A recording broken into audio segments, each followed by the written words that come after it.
శుభం వ్యాధు శ్రీ గురుభ్యో నమః.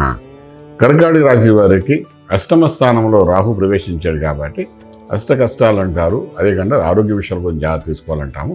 బ్లడ్ రిలేటెడ్ ప్రాబ్లం వచ్చే అవకాశం ఉంది, న్యూరో ప్రాబ్లం కూడా వచ్చే అవకాశం ఉంది. ప్రత్యేకించి మోకాలకు దిగువ భాగంలో నర్వస్ సిస్టమ్ మీద అటాక్ చేసే అవకాశం ఉంటుంది. కొంచెం జాగ్రత్త తీసుకోవాల్సిన అవసరం ఉంటుంది. అష్టమ శనీశ్వరుడు యొక్క ప్రభావం ఇంతకాలం వాళ్ళు భరించారు. అలాగే అష్టమ రాహు యొక్క ప్రభావం కూడా ఆ విధంగా ఉంటుంది కాబట్టి కొంచెం ఇంబ్యాలెన్సింగ్గా అవుతుంది ప్రొఫెషనల్ ప్లేసెస్లోని. బట్ గురువు యొక్క దృష్టి కూడా అక్కడ పడింది కాబట్టి కొంత సేఫే. బట్ స్టిల్ మనం చెప్పాలనుకున్నట్టే ఆరోగ్య విషయంలోని క్రాస్ చెక్ చేయండి, అన్ని రకాల టెస్టులు చేసుకోండి.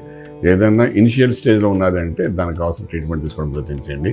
అలా చేసుకోవడం వల్ల అది క్రానిక్ అవ్వకుండా, ఎందుకంటే 14 సంవత్సరాలు ఉంటాడు కాబట్టి క్రానిక్ అవ్వకుండా కాపాడడానికి అవకాశం ఉంటుంది కాబట్టి ఆ విధంగా చేసుకుంటారండి. పైపెచ్చి మీరు ఏంటంటే ఇక్కడ సూర్య ఆరాధన కూడా చేసుకుంటారండి. చేసుకోవడం వల్ల కొంత ఆరోగ్యం కూడా బాగుంటుంది, హెల్తీగా ఉంటారు, రాజమార్గంలో రాజ్యం పొందగలుగుతారు. శుభం వ్యాధు.